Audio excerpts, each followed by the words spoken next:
Okay, so renting that trencher was way different than I thought it would be.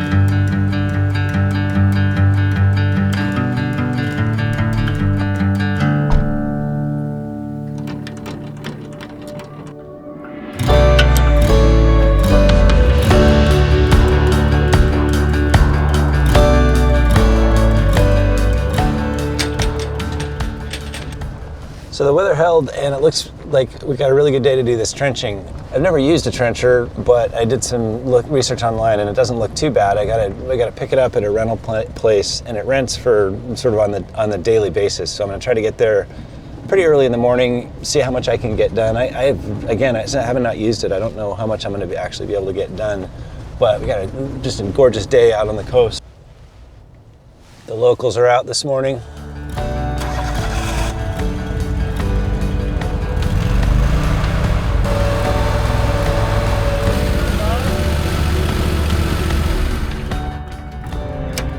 You got stuff to strap it down.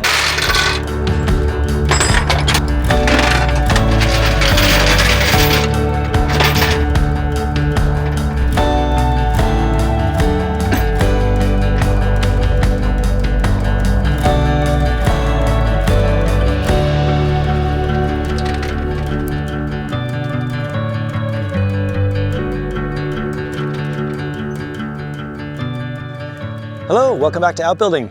Today I'm going to try to trench 600 feet of trench. I've never used a trencher before. I've got to go through some flat areas, some hilly areas, through some tree roots, and I'm going to see how this all goes. I'm told I can do quite a bit pretty quickly with this, but I'm new to it and I've got some tough slopes to navigate. So I'm going to be really curious to see by the end of this whether I can get my 600 feet in or close to it by the end of that 24-hour period.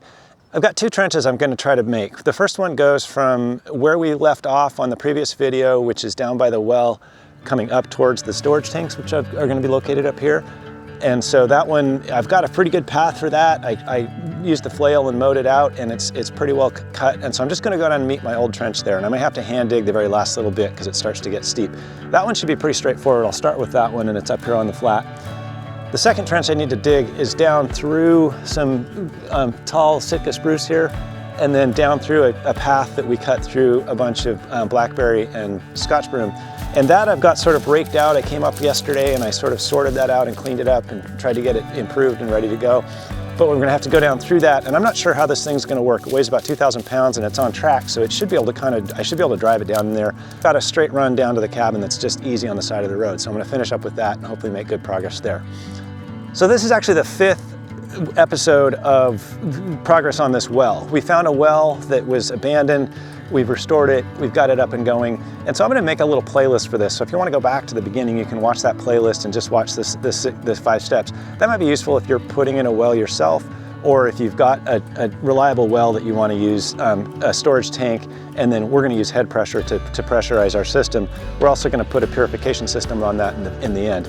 Up here, we're gonna keep our storage. We're about 80 feet above, well, probably 75 feet once we get our pedestal built above our future cabin locations. So we'll use that head pressure from up here to help pressurize the system without having to have a pressure pump or anything. And so this thing, it's solar powered. It should use the gravity to feed it. And on the other side, we'll just have pressurized water that is drinkable, which is gonna be pretty nice.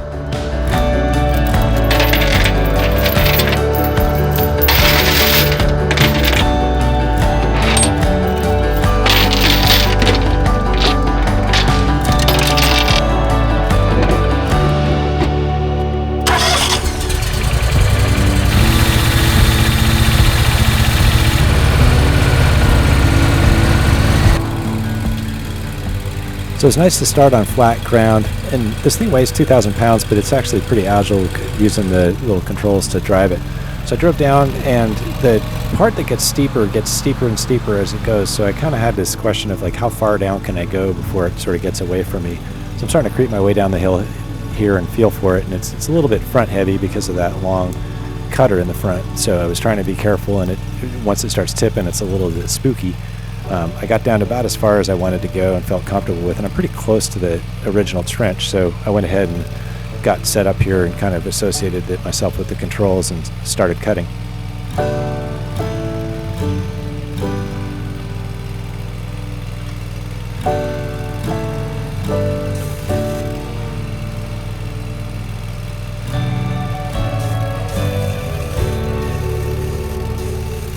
You have control, obviously, of raising and lowering the cutter and then the direction it travels, and it pulls the dirt towards you and kind of creates a little furrow of dirt on the side of the trench you're building. So I'm dropping it down into the dirt here, and this is pretty sandy. It's pretty forgiving dirt, but it also had me a little bit concerned that I'd spin out with the tread, so I sort of dropped it down and started trying to inch it back and see if I could move out of the hole that I put myself in, and thankfully in this spot it did work. Later on you'll see it didn't work so well, and I had to fight with it a little bit, but here I'm starting to get the motor set up and starting to dig, and then I'll start backing my way out. And it actually, once you get going, it just sort of, you just babysit it and creep along, and it digs at the sort of rate that it can remove the material. And you just gotta look behind you, and it started crawling up the hill here, and then I was pretty comfortable because it becomes flatter and flatter as you go up.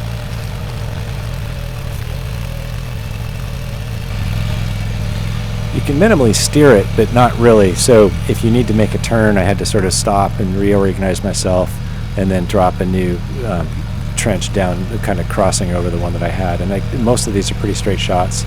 Again, later you'll see I had to kind of weave a little bit to get around things with tree roots and stuff. But here it was pretty open terrain and worked pretty well. So I just got myself reoriented down my new shot, dropped it, and started cutting again.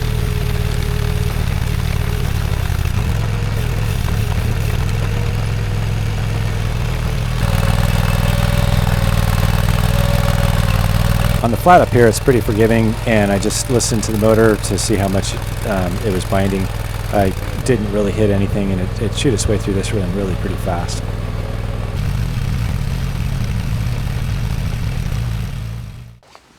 All right, it's a kind of an amazing spring day, early spring day, and this thing is awesome. It's that's about 100 feet so far. It took me, I don't know, probably 30 minutes or something, maybe less than that. This is actually one of the flatter areas, so it's pretty forgiving. It's also, I was going across and just picking up little tiny roots, and then towards the end I hit one rock that just completely stopped it cold, and I had to just lift it and clear the rock. Not a big deal. So with the first trench mostly taken care of, I moved over to the second part, which is going down through these trees. These Sitka spruce have roots that I wasn't sure where I'd find them or not. It's an uneven surface, and it's not hard to get a straight line through, so I had to kind of pick my path. It also gets progressively steeper and steeper as it heads down the little trail that we made, and so it not only is it kind of sandy, but it just keeps descending. So I knew I could get down it. The question was, could I get back out?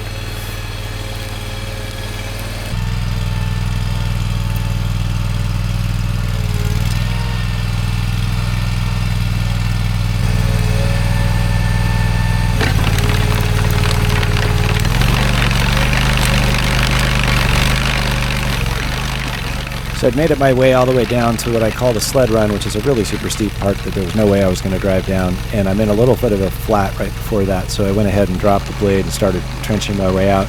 And the first little part went pretty well. I was able to make good progress, but then I really started bogging out as I got into the steeper part of that hill, and ended up really kind of just fighting with the machine and thrashing around to get it back up and out.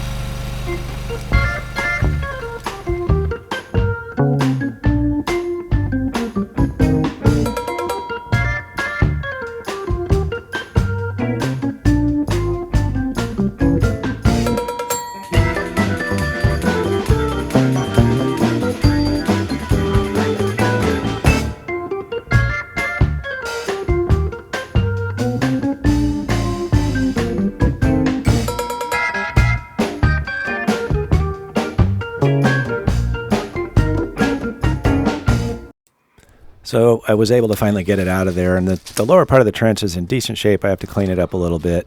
And then there's the area I was really bogging out in, and that just is just kind of a mess. I cut up all the roots, but I didn't do much more than that in the end because I buried it back in as I went.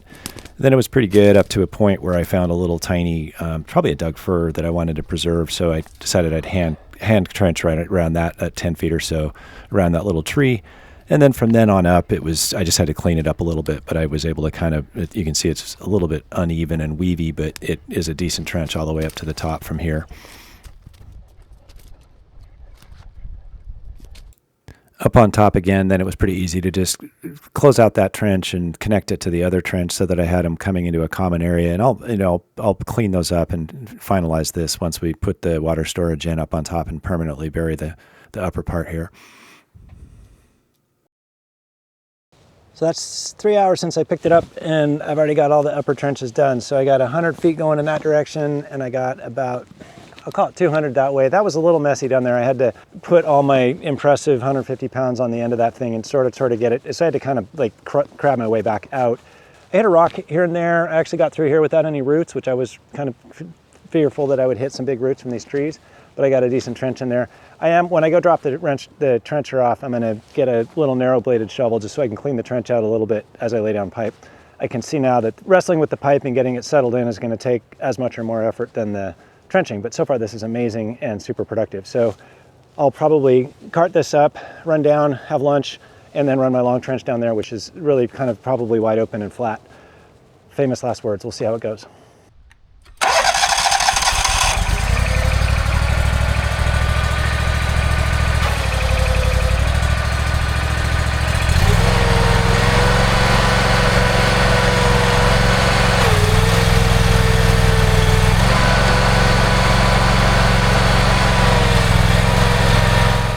So after lunch, I started back at that sled run, which is about where I left off on the initial upper trench, and then started flying through the flat part. And the flat part was actually super productive and fast, didn't really hit anything, and was able to make really, really good progress quickly.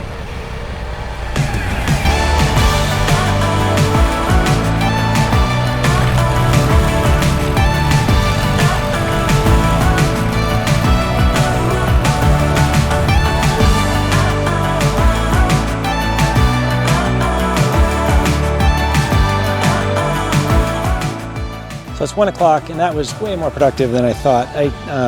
It's been, I guess, 5 hours since I picked it up, and I had no trouble getting it done in that amount of time.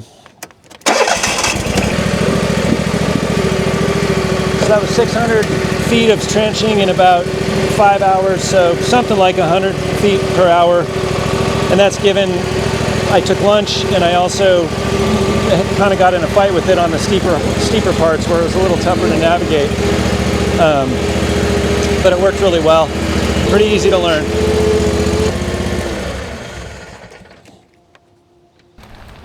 With the trenching all done, I went ahead and returned the trencher and then turned my attention to putting in the stuff in the trench and getting it buried in. So to start with, I had the sensor wire for the pump, and the pump turns off when the tank gets full so that it's not just running unnecessarily. And I had the wire up to a point, and then I had to splice in this extra wire, and I didn't quite have enough, but I got it way up near the tank, and then I can do one more splice later when I have enough material to do that.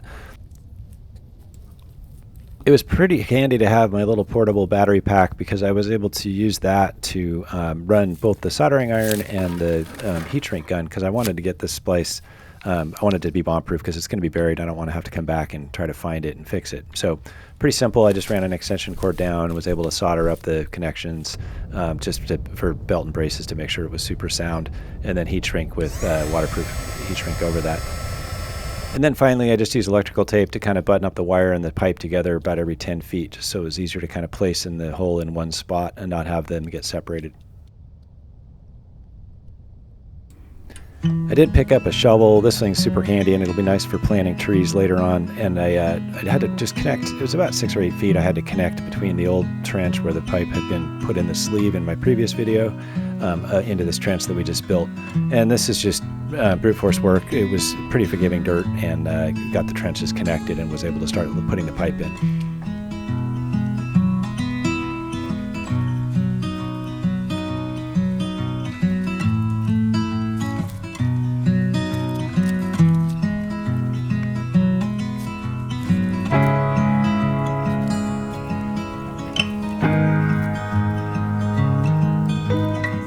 Then finally, with the wire and pipe put back in the trench, I went ahead and started burying it back in. And this took quite a while, but it ended up looking really good in the end. And then with each segment, the process just repeats. You bundle up the wire and the hose, put it down in the trench, bury it back in, stomp it out, and move on to the next section. It's late in the day, and I'm getting tired, but I'm also having fun putting together the trench and finishing it up and listening to the sound of the surf. Getting started the next day, I was reminded as I fill this water jug that that's why I'm putting the trench in the first place, so that we have potable, drinkable water here right at the cabin and in the new cabin when we get it going. There's nothing better than a cup of coffee first thing in the morning after your roommates keep you up all night, and I woke up to a really beautiful day.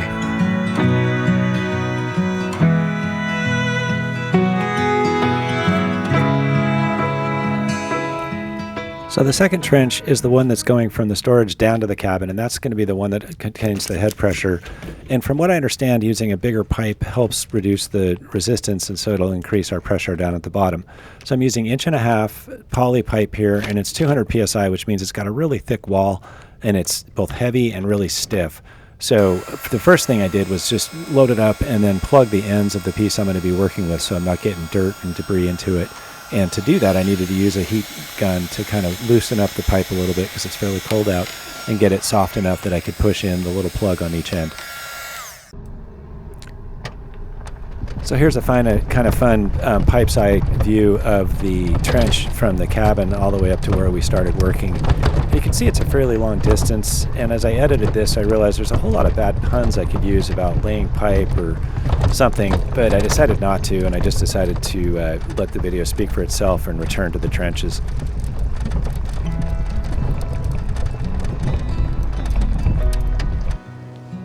So I have to come up with a bit of a strategy here because this stuff is super thick walled and it's really stiff. I'm going to try to get it at least open and relaxed a little bit. There's no way I'm going to be able to thread it underneath a root or something, so I'm going to have to cut my way through things as I go. So I'll suss the 50 feet or so and then sort of roll it down and drop it into the trench and bury it back in, because it's going to want to spring back out of that trench. Putting this out, this may be, the trencher was easier to do than I thought, and this may be more challenging than I thought, but we'll see. Maybe I'll get a pattern for this once I get going. To start with, I just cleaned up the little crumbs and kind of tidied up the trench so that when I rolled this thing out, I didn't have to do that with the pipe in my way.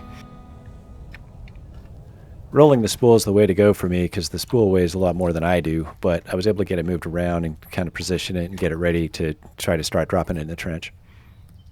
So I'm standing here staring at this spool and realizing when I cut the straps, it may just go and explode, but I think it's actually got a lot of memory and it's going to be actually harder to fight it out of the shape.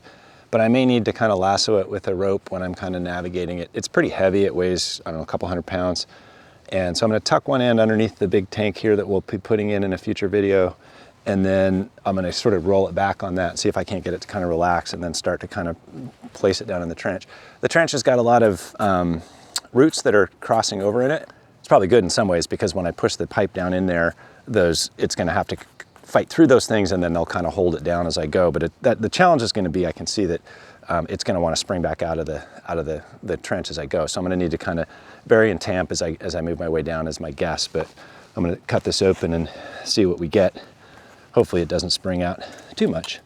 I actually don't think it will, just judging from that one, it's not letting go like crazy or anything.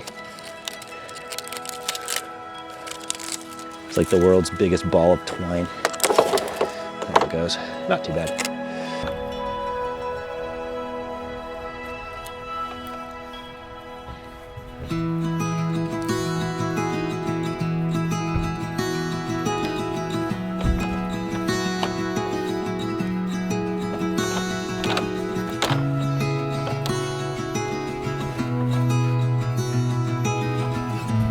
It looks like I'm in for a little bit of a fight.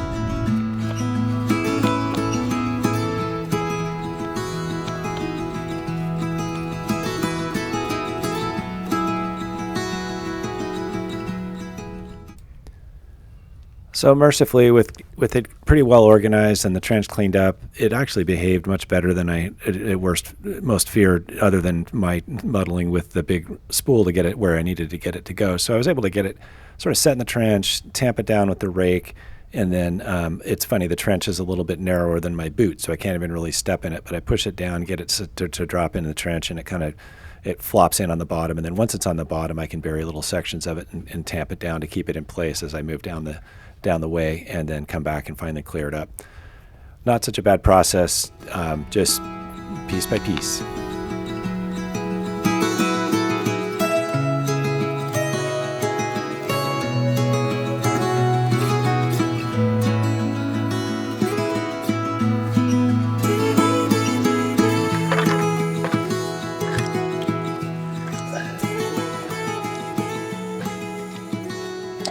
A couple of thoughts when I take a quick break here.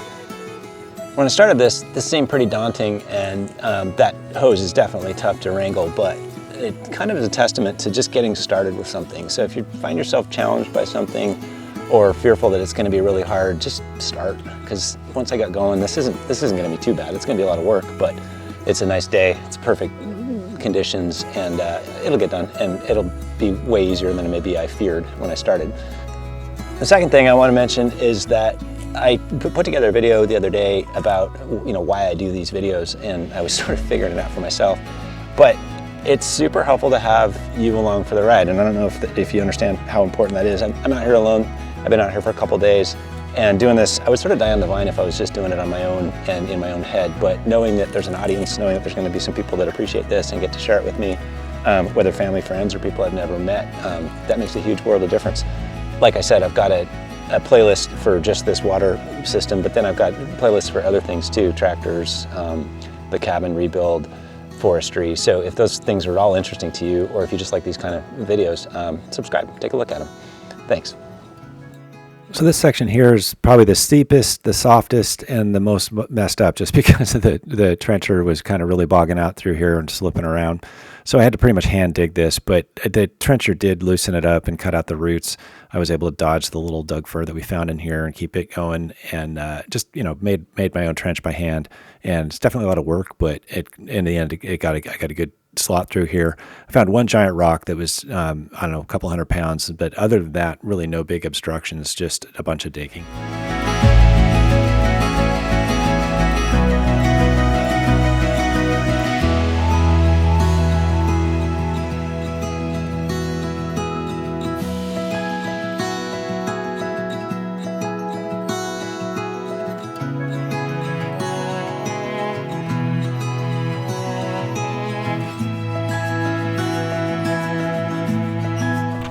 So while I'm putting this in, I'm thinking to myself, where am I going to have to splice this? And my biggest fear that it would be in this sled run that I just came down. But there was enough hose to be able to sort of stretch it out, and I was able to anchor it underneath the Jeep wheel.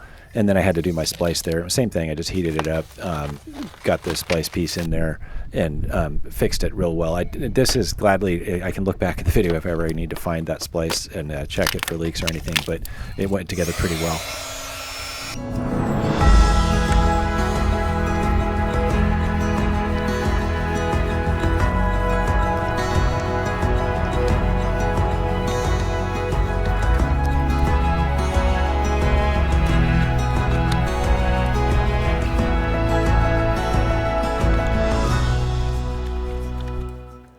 There's one more stretch of hand digging, which was about 8 or 10 feet, but down the little sled run, and that had a lot of roots in it, so that took a while to kind of cut my way through. But I was able to get a trench down there through there, and there was no way there was going to be a machine on that because I was falling down as I was walking down it myself.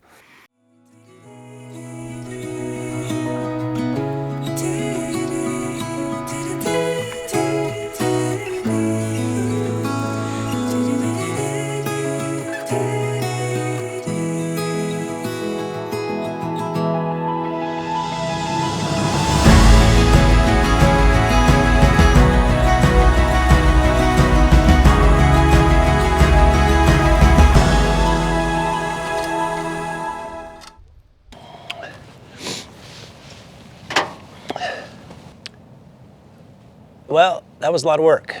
2 days, got almost all of it done. I think it was 500, 600, about 600 feet that I was shooting for, and I've got about 70 feet left. There's some roots here, and I just don't have the energy to do it, and I'm kind of running out of time. But this was super productive, and I do feel like it's worth expressing some gratitude for 3 things. First of all, I think this is a huge opportunity to be able to work here, and I don't second guess how lucky we are to be able to do this and have this place here. So I'm grateful for that. I'm grateful that I didn't find many roots. I found like one big rock, handful of roots, and some other stuff, but really that was pretty forgiving terrain to do, given what could have been there. And lastly, I'm grateful to have you along watching and sticking through to the end of the video. So thanks for doing that. Until I see you next, I'll be out building, but I'm gonna go sleep first.